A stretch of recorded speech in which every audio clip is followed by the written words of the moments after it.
मैं अजय सर आप सभी विद्यार्थियों के समक्ष फिर से एमबीबीआई क्वेश्चन लेकर के उपस्थित हूं। आज हम लोग वर्ग 10 प्लस 2 के विद्यार्थियों के लिए अर्थात इंटर के विद्यार्थियों के लिए विषय राजनीति विज्ञान से 12 मॉडल सेट लेकर के उपस्थित हूं। लेकिन आज हम लोग इस वीडियो में पहला मॉडल सेट का चर्चा करेंगे।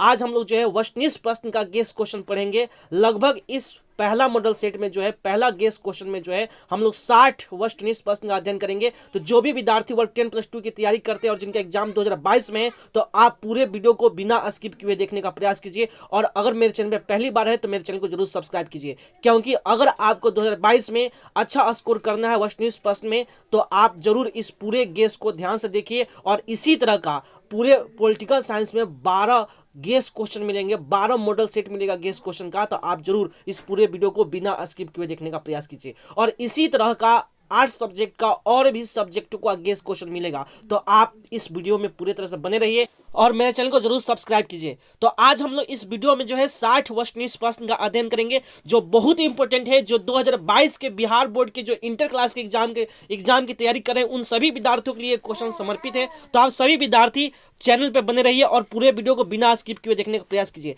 अगर आप 2022 में एग्जाम देने जा रहे हैं तो 12 मॉडल सेट आपको मिलेगा गेस क्वेश्चन का, वस्तुनिष्ठ प्रश्न का। आप जरूर मेरे चैनल को सब्सक्राइब भी कीजिए। तो आज हम लोग 60 वस्तुनिष्ठ प्रश्न का अध्ययन करेंगे। तो उसमें से सबसे पहला प्रश्न आपके स्क्रीन पर ये रहा। तो आज का सबसे पहला प्रश्न है, भारत की संविधान सभा का गठन किस योजना के आधार पर हुआ? इसके 4 ऑप्शन दिए गए हैं। ए में है क्रिप्सन मिशन, बी में है माउंट बेटन योजना, सी में है वेवल योजना और डी में है कैबिनेट मिशन योजना। इसका आंसर क्या होगा मैं आपको बता दे रहा हूं। तो इसका आंसर होगा D number option, cabinet mission योजना। तो बढ़ते हैं दूसरे नंबर प्रश्न की ओर। तो आज का दूसरा नंबर प्रश्न आपका स्क्रीन पर ये रहा। तो आज का दूसरा नंबर प्रश्न है, संविधान निर्मात्री सभा के उद्देश्य प्रस्ताव किसके द्वारा प्रस्तुत किया गया? प्रश्न फिर से बोल देते हैं। प्रश्न है, संविधान निर्मात्री सभा में उद्देश्य प्रस्ताव किसके द्वारा प्रस्तुत किया गया? ए में है जवाहरलाल नेहरू, बी में है डॉक्टर राजेंद्र प्रसाद, सी में है भीमराव अंबेडकर और डी में है सरदार वल्लभ भाई पटेल। इसका आंसर होगा ए नंबर ऑप्शन, जवाहरलाल नेहरू। तो बढ़ते हैं तीसरे नंबर प्रश्न की ओर। तो आज का तीसरा नंबर प्रश्न है, संविधान निर्मात्री सभा के प्रारूप समिति के अध्यक्ष कौन चुने गए? ए में है डॉक्टर राजेंद्र प्रसाद, बी में है मौलाना आजाद, सी में है बी एन राव और डी में है डॉक्टर अंबेडकर। इसका आंसर होगा D number option, doctor Bhimrao Ambedkar. तो बढ़ते हैं चौथे नंबर प्रश्न की ओर। तो आज का चौथा नंबर प्रश्न है, भारतीय नागरिकों को कितने मौलिक अधिकार प्राप्त है? इसके 4 ऑप्शन दिए गए हैं। ए में है 7, बी में है 5, सी में है 6 और डी में है 8। इसका आंसर होगा सी नंबर ऑप्शन 6। तो बढ़ते हैं 5वें नंबर प्रश्न की ओर। तो आज का 5वां नंबर प्रश्न आपके स्क्रीन पर ये रहा। तो आज का 5वां नंबर प्रश्न है, निम्न में से कौन एक मौलिक अधिकार नहीं है? इसके 4 ऑप्शन दिए गए हैं। ए में है समानता का अधिकार, बी में है शोषण के विरुद्ध अधिकार, सी में है धार्मिक स्वतंत्रता का अधिकार और डी में है संपत्ति का अधिकार। इसका आंसर होगा डी नंबर ऑप्शन, संपत्ति का अधिकार। तो बढ़ते हैं छठे नंबर प्रश्न की ओर। तो आज का छठा नंबर प्रश्न आपके स्क्रीन पर ये रहा। तो आज का छठा नंबर प्रश्न है, कानून का समान संरक्षण शब्दावली कहां से लिया गया? प्रश्न फिर से पढ़ देते हैं। प्रश्न है, कानून का समान संरक्षण शब्दावली कहां से लिया गया? इसके 4 ऑप्शन दिए गए हैं। ए में है अमेरिका, बी में है ब्रिटेन, सी में है कनाडा और डी में है ऑस्ट्रेलिया। इसका आंसर होगा ए नंबर ऑप्शन, अमेरिका। तो आशा करते हैं कि आपको ये सभी प्रश्न समझ में आ रहे हैं। अगर आपको लगता है कि सभी प्रश्न इंपॉर्टेंट है और आपके एग्जाम के लिए उपयोगी है तो जरूर आप मेरे चैनल को सब्सक्राइब कीजिएगा, वीडियो को लाइक कीजिएगा, साथ ही साथ इस वीडियो को शेयर कीजिएगा और बेल आइकन जरूर दबाइएगा ताकि इस तरह के एमबीबीआई क्वेश्चन आपके स्क्रीन पर सबसे पहले मिले और आप अपने एग्जाम की बेहतर से बेहतर तैयारी कर सकें। तो बढ़ते हैं 7वें नंबर प्रश्न की ओर। तो आज का 7वां नंबर प्रश्न आपके स्क्रीन पर ये रहा। तो आज का 7वां नंबर प्रश्न है, भारत में वयस्क मताधिकार प्राप्त करने की न्यूनतम आयु क्या है? इसके 4 ऑप्शन दिए गए हैं। ए में है 18 वर्ष, बी में है 21 वर्ष, सी में है 25 वर्ष और डी में है 35 वर्ष। इसका आंसर होगा ए नंबर ऑप्शन, 18 वर्ष। तो बढ़ते हैं 8वें नंबर प्रश्न की ओर। तो आज का 8वां नंबर प्रश्न आपके स्क्रीन पर ये रहा। तो आज का 8वां नंबर प्रश्न है, प्रतिनिधि लोकतंत्र का आधार है आपको बताना है कि प्रतिनिधि लोकतंत्र का क्या आधार है। इसके 4 ऑप्शन दिए गए हैं। ए में है स्वतंत्र न्यायपालिका, बी में है सशक्त कार्यपालिका, सी में है लोकसभा और डी में है वयस्क मताधिकार। इसका आंसर होगा डी नंबर ऑप्शन वयस्क मताधिकार। तो बढ़ते हैं 9वें नंबर प्रश्न की ओर। तो आज का 9 नंबर प्रश्न आपका स्क्रीन पर ए रहा।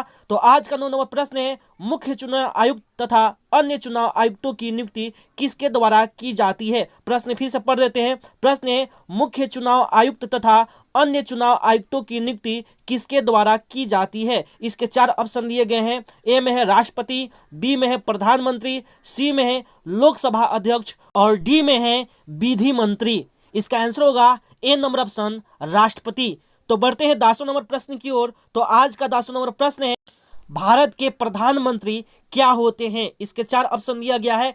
ए में है नियुक्त होते हैं, बी में है निर्वाचित होते हैं, सी में है मनोनीत होते हैं और डी में है इनमें से कोई नहीं। इसका आंसर होगा बी नंबर ऑप्शन निर्वाचित होते हैं। तो बढ़ते हैं 11वें नंबर प्रश्न की ओर। तो आज का 11वां नंबर प्रश्न आपका स्क्रीन पर ए रहा। तो आज का 11वां नंबर प्रश्न है, भारत के संविधान के किस अनुच्छेद के अधीन भारत के राष्ट्रपति पर महाभियोग चलाया जा सकता है। ऑप्शन बोल देते हैं। ए में है अनुच्छेद 356, बी में है अनुच्छेद 75, सी में है अनुच्छेद 76 और डी में है अनुच्छेद 61। इसका आंसर बता देते हैं। तो इसका आंसर होगा डी नंबर ऑप्शन अनुच्छेद 61। तो बढ़ते हैं 12वें नंबर प्रश्न की ओर। तो आज का 12वां नंबर प्रश्न आपका स्क्रीन पर ए रहा। तो आज का 12वां नंबर प्रश्न है, भारत के राष्ट्रपति की स्थिति तुलनात्मक दृष्टि से निम्नलिखित में से किसके समान है। प्रश्न फिर से बोल देते हैं। प्रश्न है, भारत के राष्ट्रपति की स्थिति तुलनात्मक दृष्टि से निम्नलिखित में से किसके समान है। ए में है अमेरिकी राष्ट्रपति, बी में है कनाडा का गवर्नर जनरल, सी में है ब्रिटिश महारानी और डी में है पूर्व सोवियत संघ के राष्ट्रपति। इसका आंसर होगा सी नंबर ऑप्शन ब्रिटिश महारानी। इसका आंसर होगा सी नंबर ऑप्शन ब्रिटिश महारानी। तो बढ़ते हैं 13वें नंबर प्रश्न की ओर। तो आज का 13वां नंबर प्रश्न आपका स्क्रीन पर ए रहा। तो आज का 13वां नंबर प्रश्न है, राज्यसभा की सदस्यता के लिए न्यूनतम आयु क्या है। आपको बताना है कि राज्यसभा की सदस्यता के लिए न्यूनतम आयु कितना होता है। इसके 4 ऑप्शन दिए गए हैं। ए में है 25 वर्ष, बी में है 30 वर्ष, सी में है 21 वर्ष और डी में है 35 वर्ष। इसका आंसर होगा ए नंबर ऑप्शन 25 वर्ष। तो बढ़ते हैं 14वें नंबर प्रश्न की ओर। तो आज का 14वां नंबर प्रश्न आपका स्क्रीन पर ए रहा। तो आज का 14वां नंबर प्रश्न है, लोकसभा की अधिकतम सदस्यों की संख्या कितनी होती है। आपको बताना है कि लोकसभा की अधिकतम सदस्यों की संख्या कितनी होती है। इसके 4 ऑप्शन दिए गए हैं। ए में है 552 हो सकती है, बी में है 345 हो सकती है, सी में है 525 हो सकती है और डी में है 550 हो सकती है। इसका आंसर होगा ए नंबर ऑप्शन 552 हो सकती है।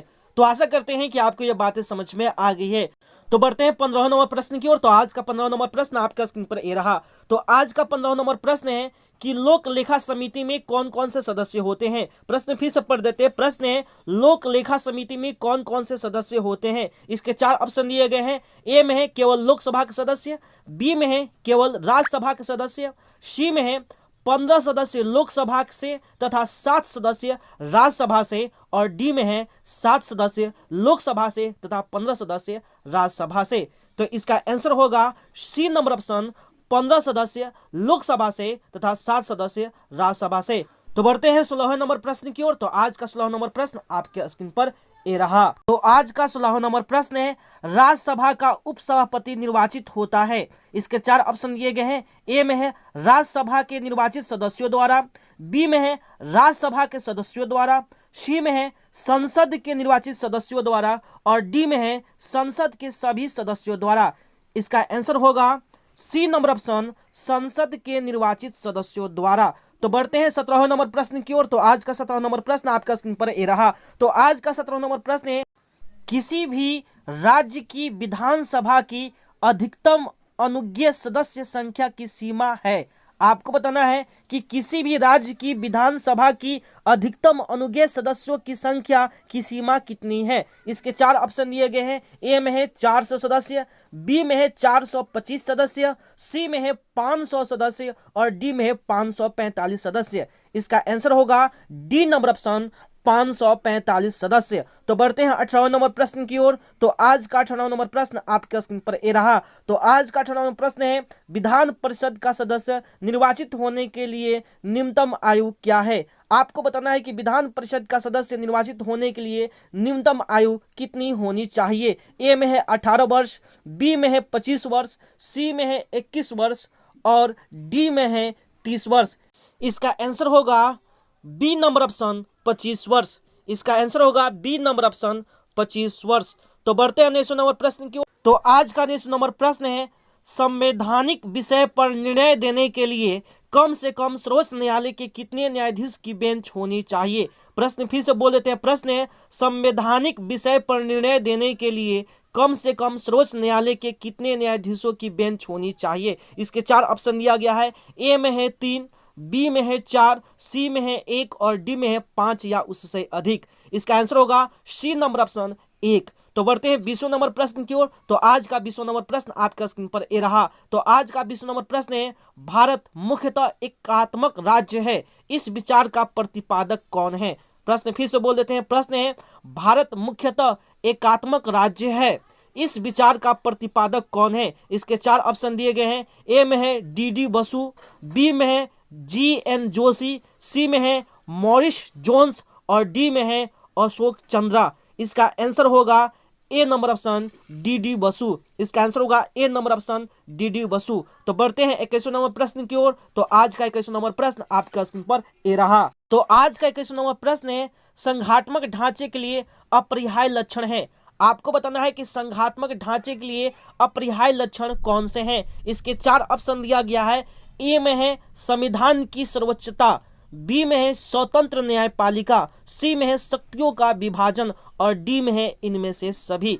इसका आंसर हम बता देते हैं। तो इसका आंसर होगा डी नंबर ऑप्शन इनमें से सभी, अर्थात संविधान की सर्वोच्चता, स्वतंत्र न्यायपालिका और शक्तियों का विभाजन, अर्थात इसका आंसर होगा डी नंबर ऑप्शन इनमें से सभी। तो बढ़ते हैं 22 नंबर प्रश्न की ओर। तो आज का 22 नंबर प्रश्न आपका स्क्रीन पर ए रहा। तो आज का 22 नंबर प्रश्न है, भारतीय संविधान में समवर्ती सूची की प्रेरणा कहां से ली गई? प्रश्न फिर से बोल देते हैं। प्रश्न है, भारतीय संविधान में समवर्ती सूची की प्रेरणा कहां से ली गई? ए में है अमेरिका से, बी में है स्विट्जरलैंड से, सी में है ऑस्ट्रेलिया से और डी में है सोवियत संघ से। इसका आंसर क्या होगा मैं बता दे रहा हूं। तो इसका आंसर होगा सी नंबर ऑप्शन ऑस्ट्रेलिया से। इसका आंसर होगा सी नंबर ऑप्शन ऑस्ट्रेलिया से। तो बढ़ते हैं 23वें नंबर प्रश्न की ओर। तो आज का 23वां नंबर प्रश्न आपका स्क्रीन पर ये रहा। तो आज का 23वां नंबर प्रश्न है, समवर्ती सूची में कितने विषय हैं?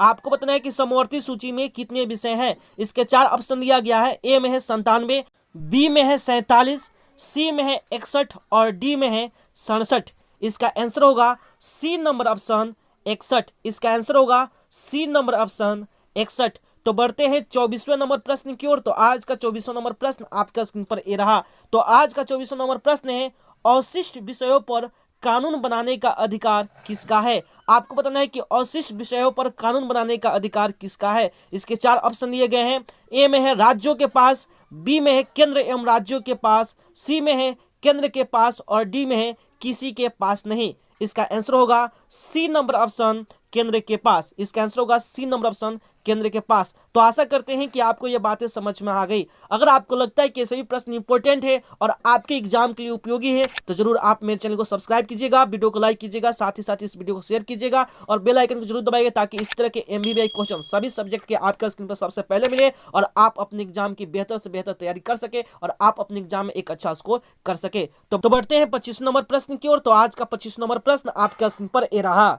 तो आज का 25वां नंबर प्रश्न है, संविधान का कौन सा अनुच्छेद संसद को राज्य सूची के किसी विषय पर विधान बनाने की शक्ति देता है? प्रश्न फिर से बोल देते हैं। प्रश्न है, संविधान का कौन सा अनुच्छेद संसद को राज्य की सूची के किसी विषय पर विधान बनाने की शक्ति देता है? इसके 4 ऑप्शन दिए गए हैं। ए में है अनुच्छेद 115, बी में है अनुच्छेद 183, सी में है अनुच्छेद 221 और डी में है अनुच्छेद 249। इसका आंसर होगा डी नंबर ऑप्शन अनुच्छेद 249। इसका आंसर होगा डी नंबर ऑप्शन अनुच्छेद 249। तो बढ़ते हैं 26वां नंबर प्रश्न की ओर। तो आज का 26वां नंबर प्रश्न आपके स्क्रीन पर ये रहा। तो आज का 26वां नंबर प्रश्न है, बलवंत राय मेहता समिति प्रतिवेदन में पंचायती राज संस्थाओं को कितने स्तरों पर करने का सुझाव दिया गया।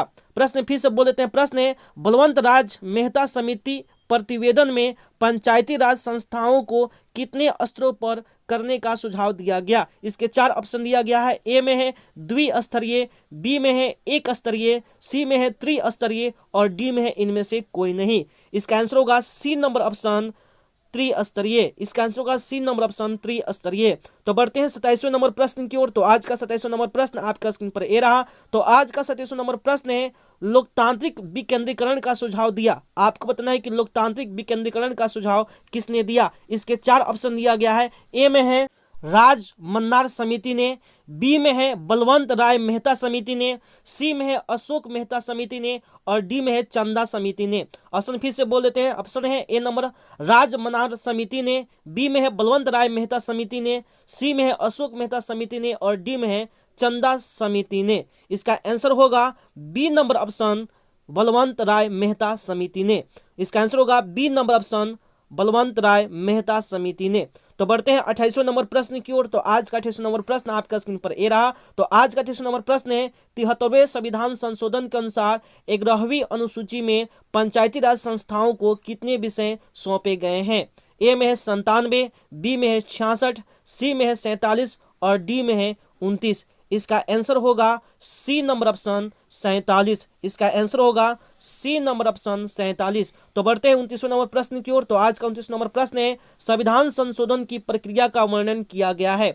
आपको बताना है कि संविधान संशोधन की प्रक्रिया का वर्णन किस अनुच्छेद में किया गया है? इसके 4 ऑप्शन दिया गया है। ए में है अनुच्छेद 370 में, बी में है अनुच्छेद 368 में, सी में है अनुच्छेद 356 में और डी में है अनुच्छेद 352 में। इसका आंसर होगा बी नंबर ऑप्शन अनुच्छेद 368 में। इसका आंसर होगा बी नंबर ऑप्शन अनुच्छेद 368 में। तो बढ़ते हैं 30वें नंबर प्रश्न की ओर। तो आज का 30वां नंबर प्रश्न आपका स्क्रीन पर ये रहा।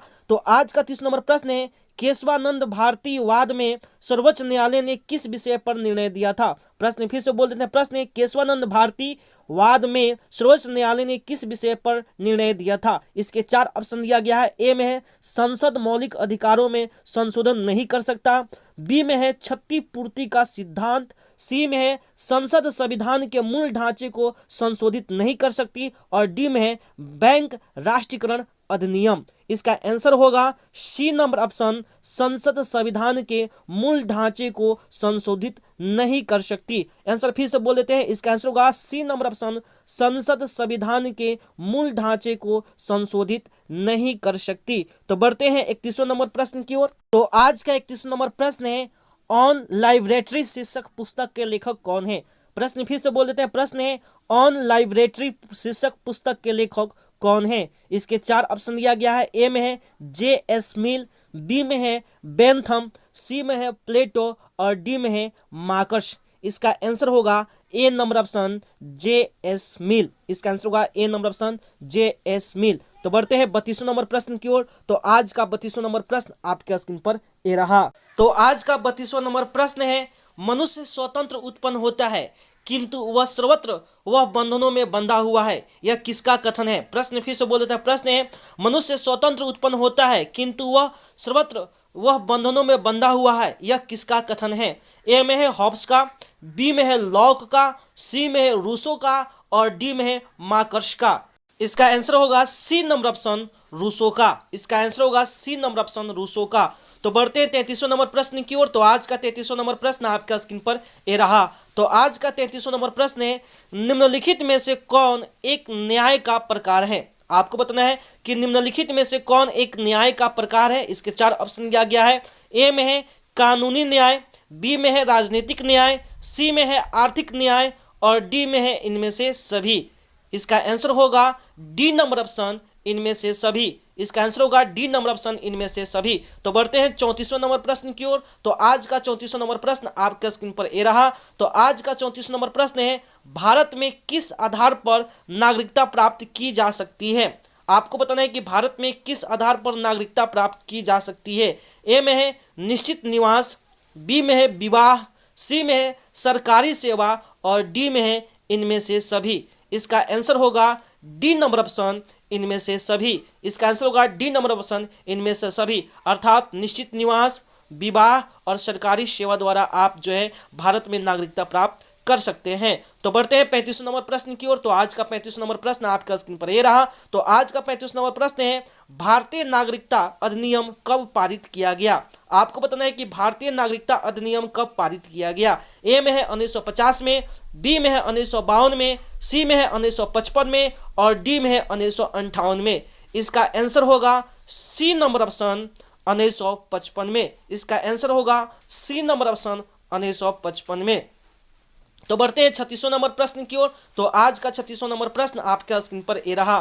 तो आज का 36 नंबर प्रश्न है, विश्व अहिंसा दिवस किस तिथि को मनाया जाता है? आपको बताना है कि विश्व अहिंसा दिवस किस तिथि को मनाया जाता है। ए में है 30 जनवरी, बी में है 24 अक्टूबर, सी में है 2 अक्टूबर और डी में है 10 दिसंबर। इसका आंसर होगा सी नंबर ऑप्शन 2 अक्टूबर। इसका आंसर होगा सी नंबर ऑप्शन 2 अक्टूबर। तो बढ़ते हैं 37 नंबर प्रश्न की ओर। तो आज का 37 नंबर प्रश्न आपका स्क्रीन पर ये रहा। तो आज का 37 नंबर प्रश्न है, भारत के संविधान में पहला संविधान संशोधन किस वर्ष हुआ? प्रश्न फिर से पढ़ देते हैं। प्रश्न है, भारत के संविधान में पहला संविधान संशोधन किस वर्ष हुआ? ए में है 1951 में, बी में है 1952 में, सी में है 1953 में और डी में है 1954 में। इसका आंसर होगा ए नंबर ऑप्शन 1951 में। तो बढ़ते हैं 38 नंबर प्रश्न की ओर। तो आज का 38 नंबर प्रश्न है, किसने द्विराष्ट्र सिद्धांत का प्रतिपादन किया? प्रश्न फिर से पढ़ देते हैं। प्रश्न है, किसने द्विराष्ट्र सिद्धांत का प्रतिपादन किया? ए में है महात्मा गांधी, बी में है नेहरू ने, सी में है जिन्ना ने और डी में है पटेल ने। इसका आंसर होगा सी नंबर ऑप्शन जिन्ना ने। इसका आंसर होगा सी नंबर ऑप्शन जिन्ना ने।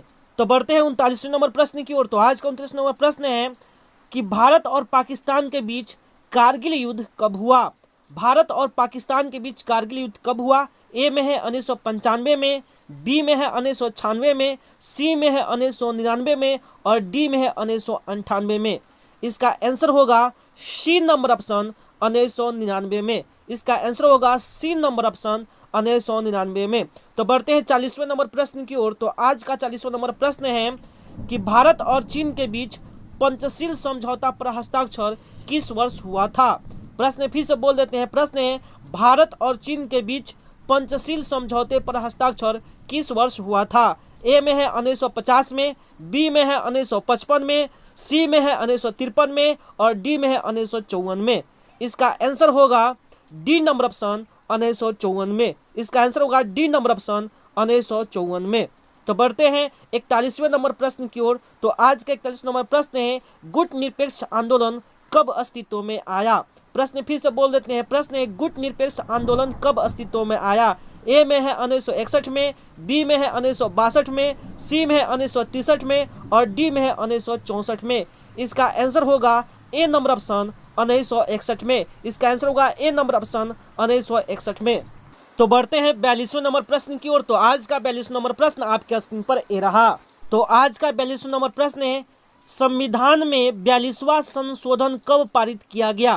प्रश्न फिर से बोल देते हैं। प्रश्न है, संविधान में 42वां संशोधन कब पारित किया गया? ए में है 1971 में, बी में है 1976 में, सी में है 1977 में और डी में है 1978 में।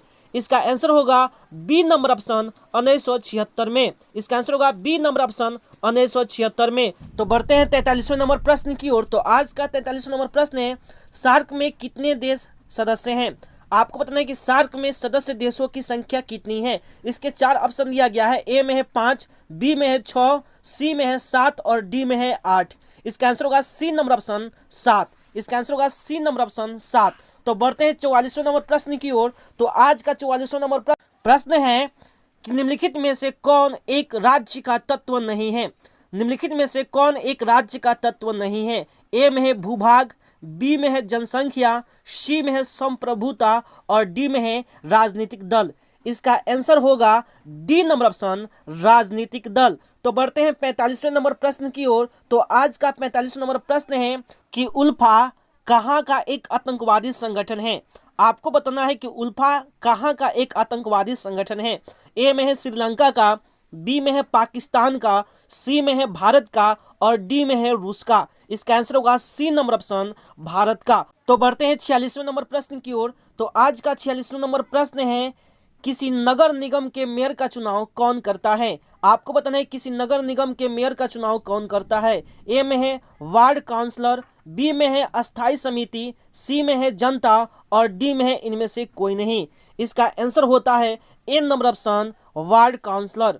इसका आंसर होगा ए नंबर ऑप्शन वार्ड काउंसलर। तो बढ़ते हैं 47वें नंबर प्रश्न की ओर। तो आज का 47वां नंबर प्रश्न है, निम्नलिखित में से कौन संयुक्त राष्ट्र संघ का अंग नहीं है? आपको बताना है कि निम्नलिखित में से कौन संयुक्त राष्ट्र संघ का अंग नहीं है। ए में है महासभा, बी में है सुरक्षा परिषद, सी में है अंतर्राष्ट्रीय न्यायालय और डी में है यूनिसेफ। इसका आंसर होगा सी नंबर ऑप्शन अंतर्राष्ट्रीय न्यायालय। इसका आंसर होगा सी नंबर ऑप्शन अंतर्राष्ट्रीय न्यायालय। तो बढ़ते हैं 48वें नंबर प्रश्न की ओर। तो आज का 48वां नंबर प्रश्न आपका स्क्रीन पर ये रहा। तो आज का 48वां नंबर प्रश्न है, विश्व महिला दिवस कब मनाया जाता है? आपको बताना है कि विश्व महिला दिवस कब मनाया जाता है। ए में है 10 दिसंबर को, बी में है 8 मार्च को, सी में है 1 दिसंबर को और डी में है 2 अक्टूबर को। इसका आंसर होगा बी नंबर ऑप्शन 8 मार्च को। इसका आंसर होगा बी नंबर ऑप्शन 8 मार्च को। तो बढ़ते हैं 49वें नंबर प्रश्न की ओर। तो आज का 49वां नंबर प्रश्न है, मनरेगा कार्यक्रम की शुरुआत किसके शासनकाल में हुई? आपको बताना है कि मनरेगा कार्यक्रम की शुरुआत किसके शासनकाल में हुई। ए में है अटल बिहारी वाजपेयी, बी में है इंद्र कुमार गुजराल, सी में है मनमोहन सिंह और डी में है एच.डी. देवगौड़ा। ऑप्शन फिर से बोल देते हैं। ए में है अटल बिहारी वाजपेयी, बी में है इंद्र कुमार गुजराल, सी में है मनमोहन सिंह और डी में है एच.डी. देवगौड़ा। इसका आंसर होगा C number option doctor Manmohan Singh. इसका आंसर होगा C number option doctor Manmohan Singh. तो बढ़ते हैं 50वें नंबर प्रश्न की ओर। तो आज का 50वां नंबर प्रश्न है, प्रथम गुट निरपेक्ष सम्मेलन के अध्यक्ष कौन थे? आपको बताना है कि प्रथम गुट निरपेक्ष सम्मेलन के अध्यक्ष कौन थे। ए में है जवाहरलाल नेहरू, बी में है सुकर्णो, सी में है अब्दुल नासिर और डी में है मार्शल टीटो। इसका आंसर होगा D number option marshal Tito. इसका आंसर होगा D number option marshal Tito. तो बढ़ते हैं 51 नंबर प्रश्न की ओर। तो आज का 51 नंबर प्रश्न आपके स्क्रीन पर ए रहा। तो आज का 51 नंबर प्रश्न है, निम्न में से किसने खुले द्वार की नीति अपनाई? आपको बताना है कि निम्न में से किसने खुले द्वार की नीति अपनाई। ए में है चीन, बी में है यूरोपीय संघ, सी में है जापान और डी में है अमेरिका। इसका आंसर होगा ए नंबर ऑप्शन चीन। तो बढ़ते हैं 52 नंबर प्रश्न की ओर। तो आज का 52 नंबर प्रश्न है, संयुक्त राष्ट्र संघ के प्रथम एशियाई महासचिव कौन थे? आपको बताना है कि संयुक्त राष्ट्र संघ के प्रथम एशियाई महासचिव कौन थे। ए में है बान की मून, बी में है यू थाट, सी में है कोफी अन्ना और डी में है बुतरस घाली। इसका आंसर होगा ए नंबर ऑप्शन बान की मून। इसका आंसर होगा ए नंबर ऑप्शन बान की मून। तो बढ़ते हैं 53वें नंबर प्रश्न की ओर। तो आज का 53वां नंबर प्रश्न है, यूरोपीय संघ की स्थापना कब हुई? आपको बताना है यूरोपीय संघ की स्थापना कब हुई। ए में है 1957 में, बी में है 1992 में, सी में है 2005 में और डी में है 2006 में। इसका आंसर होगा ए नंबर ऑप्शन 1957 में। इसका आंसर होगा ए नंबर ऑप्शन 1957 में। तो बढ़ते हैं 54वें नंबर प्रश्न की ओर। तो आज का 54वां नंबर प्रश्न है, साफ्टा समझौते पर किस वर्ष हस्ताक्षर हुए? प्रश्न फिर से बोल देते हैं। प्रश्न है, साफ्टा समझौते पर किस वर्ष हस्ताक्षर हुए? ए में है 2004 में, बी में है 2006 में, सी में है 2007 में और डी में है 2008 में। इसका आंसर होगा ए नंबर ऑप्शन 2004 में। इसका आंसर होगा ए नंबर ऑप्शन 2004 में। तो बढ़ते हैं 55वें नंबर प्रश्न की ओर। तो आज का 55वां नंबर प्रश्न है, दक्षेस का पहला सम्मेलन किस देश में हुआ? आपको बताना है कि दक्षेस का पहला सम्मेलन किस देश में हुआ। ए में है भारत में, बी में है बांग्लादेश में, सी में है पाकिस्तान में और डी में है श्रीलंका में। इसका आंसर होगा ए नंबर ऑप्शन भारत में। इसका आंसर होगा ए नंबर ऑप्शन भारत में। तो बढ़ते हैं 56 नंबर प्रश्न की ओर। तो आज का 56 नंबर प्रश्न आपके स्क्रीन पर ए रहा। तो आज का 56 नंबर प्रश्न है, 1972 का शिमला समझौता किन दो देशों के बीच हुआ?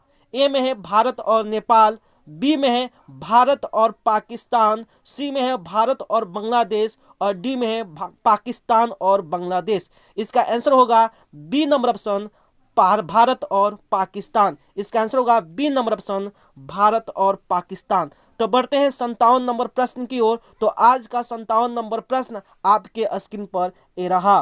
तो आज का 57 नंबर प्रश्न है, दक्षेस का मुख्यालय कहाँ स्थित है? आपको बताना है कि दक्षेस का मुख्यालय कहाँ स्थित है।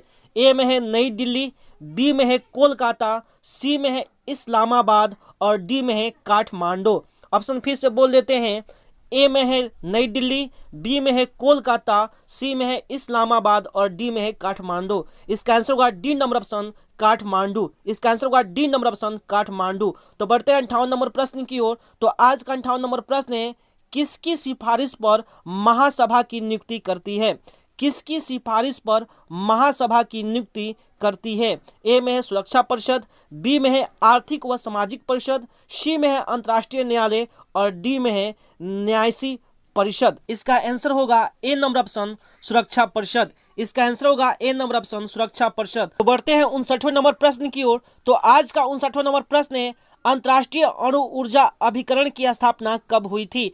आपको बताना है कि अंतर्राष्ट्रीय अणु ऊर्जा अभिकरण की स्थापना कब हुई। इसके 4 ऑप्शन दिया गया है। ए में है 1956 में, बी में है 1957 में, सी में है 1958 में और डी में है 1959 में।